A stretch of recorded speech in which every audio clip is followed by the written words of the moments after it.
On October 22nd, the Board of Supervisors approved a new county ordinance to legalize the cultivation of commercial cannabis in Calaveras County. This is a series of interviews to introduce you to some of the farmers who successfully complied with the urgency ordinance and will now be eligible to apply for new permits under the permanent ordinance. Hello, my name is Justin Catalano. I'm a Calaveras cannabis farmer. So, I made my journey to California back in 2010. I was born and raised in New Jersey, went to college in Pennsylvania. And in 2010, I had an opportunity to run a dispensary in San Francisco, California. A childhood friend of mine opened a dispensary. He must have came out here in about 2008. And when he got his permit for this dispensary in San Francisco, he needed assistance. Being I had management experience, he asked me if I would be willing to help run the dispensary with him. Being I've known about cannabis culture since a young boy, I knew that this was an opportunity of a lifetime, as the Bay Area was known to be the mecca of cannabis, and I needed to take that opportunity. I moved myself away from all my friends and family to take this opportunity, and it was an amazing experience. Around 2014, I was in the market to get some property, and I found a beautiful piece of land with a house out here in West Point, California. So I've been in West Point since 2014. At the time, Prop 215 and SB 420 were in effect, and that allowed medical patients to cultivate their own cannabis. Being I worked for a dispensary, I had an outlet for any excess cannabis that I produced, and that is where I started my farming career at that point in time. So from 2014 to 2016, it was basically just a medical grow. And in 2016, the county of Calaveras allowed us to apply for commercial cannabis cultivation. The state was getting ready to legalize cannabis, and this was an opportunity that I wanted to be a part of, as I was already in the legal cannabis industry. I felt this was the next step to moving forward and advancing my career and my future in this industry. It has not been an easy road.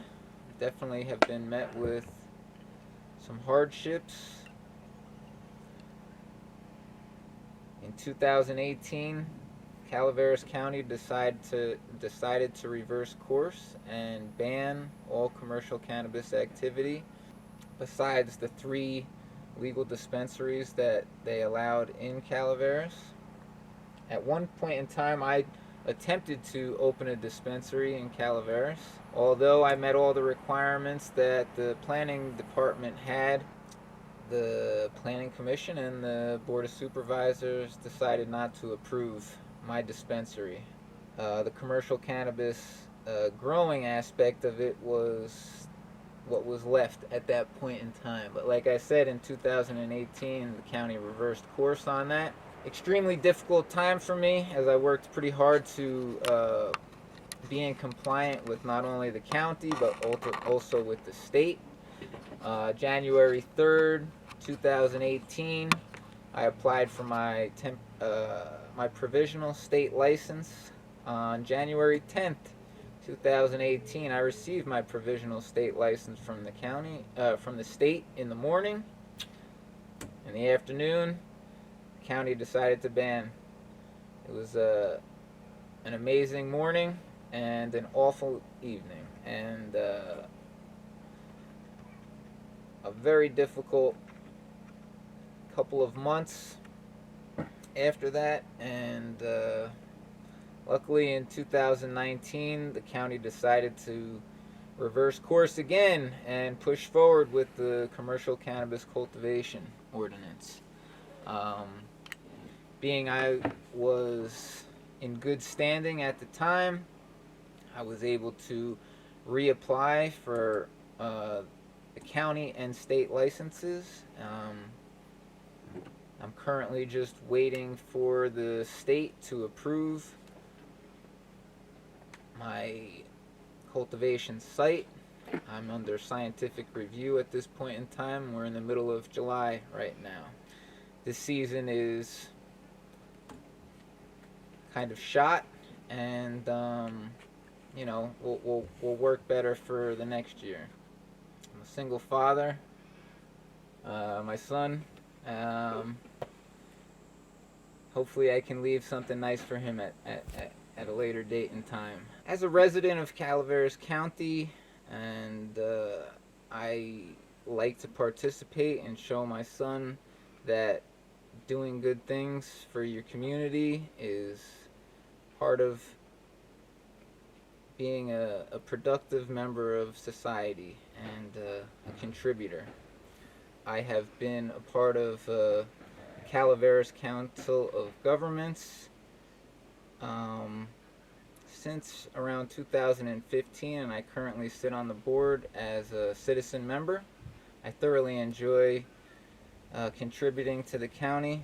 Went after that position on the COG board was because of my background in automotive technology management, from which I graduated from Penn State. I worked for New Jersey Transit as a supervisor of the bus mechanics before coming out to California. So I have a lot of knowledge and experience in the transportation realm, and I felt that it was proper for me to share my knowledge and experience with a smaller county, and let the county and the people in the county know what kind of individual I am.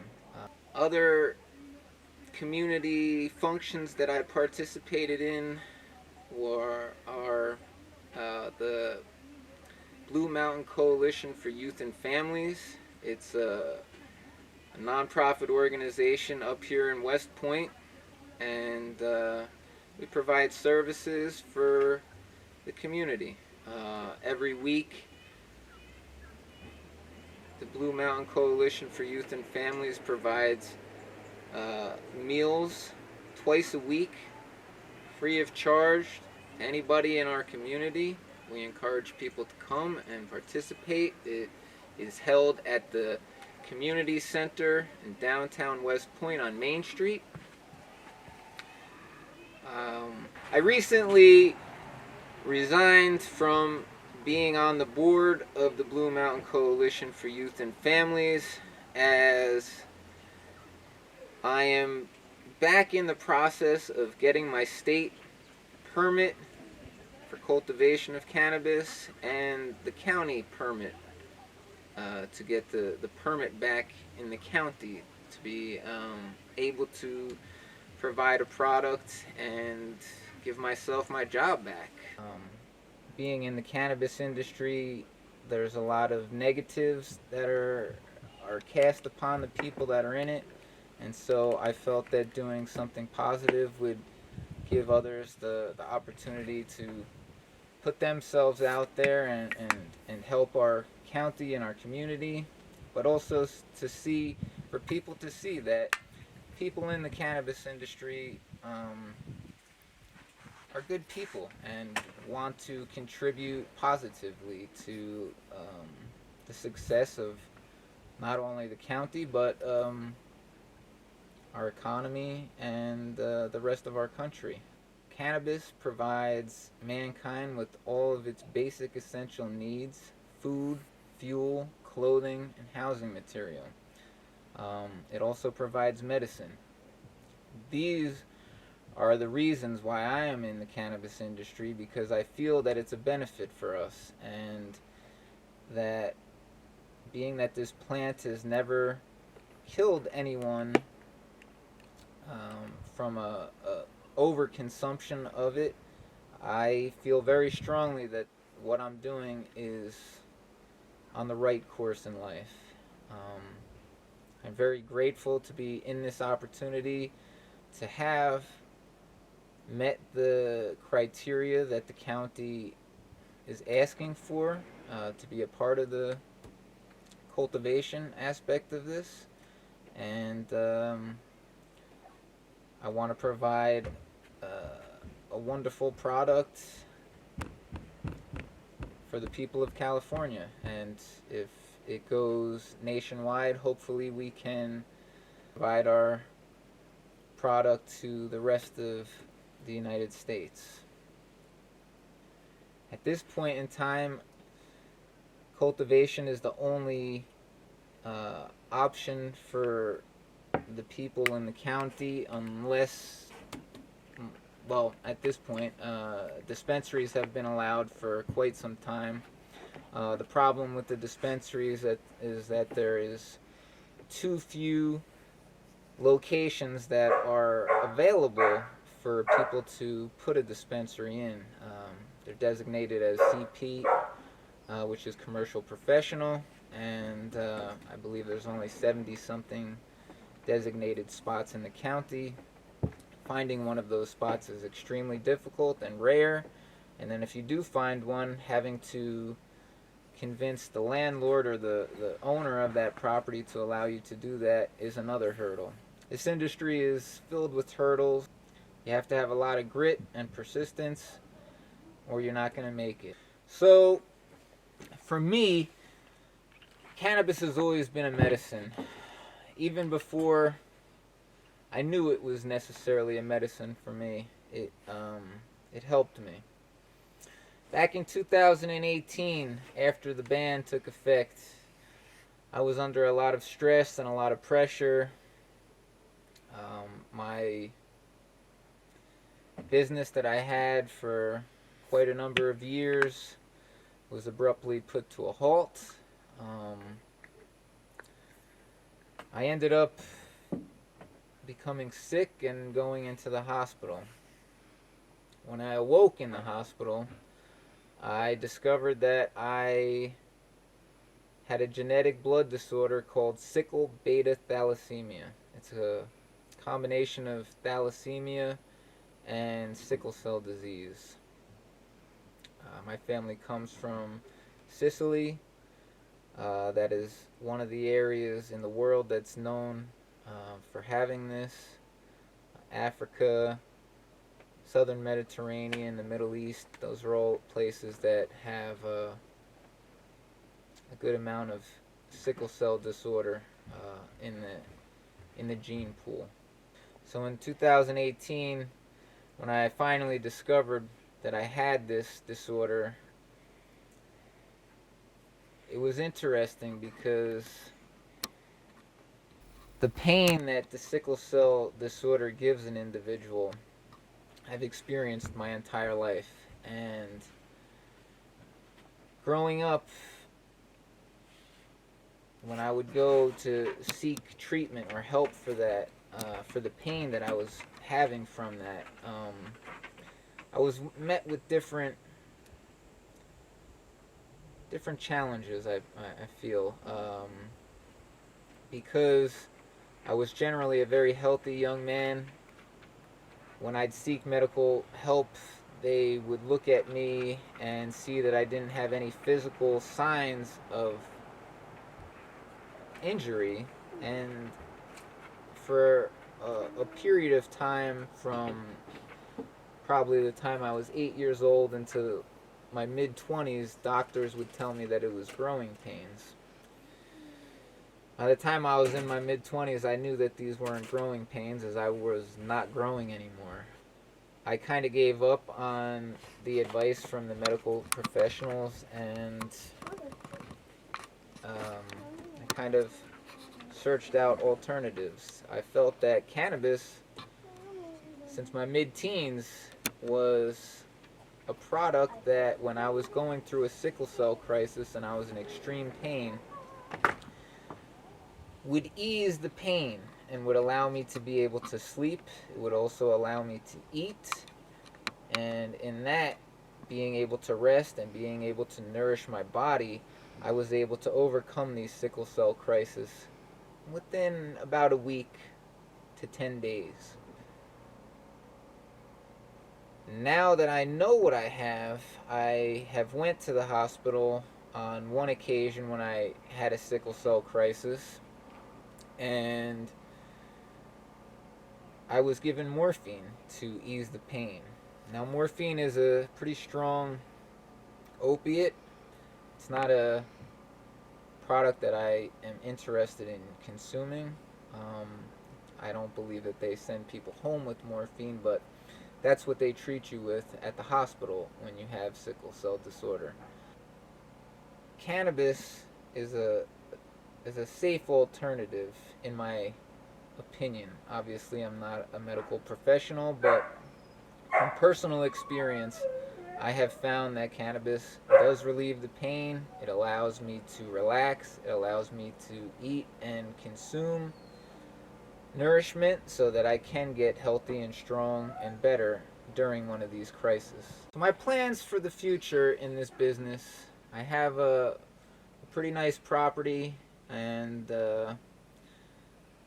I do everything as natural and as organic as I can. I use my forest that I basically live in to provide the proper nutrients and ingredients for my plants.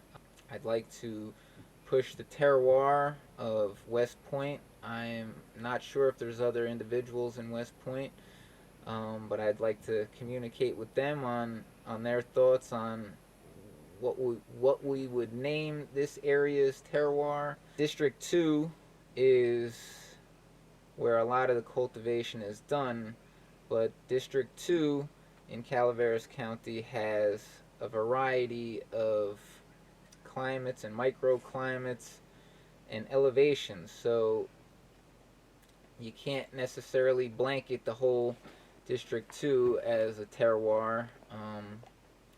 So moving forward, me and whoever else is in this area need to figure out what we're going to name it. If not, we could just name it West Point Terroir. I would like to turn my property into a tasting room. At this point in time, the county does not allow that to happen. I would like to have a tasting room so people can try the different cannabis that's produced on this farm, give them a little history about the area, history about how the plant is grown out here, and even give tours of the farm during particular times of the year to show what this area can produce. I truly love and care for the place that I'm at.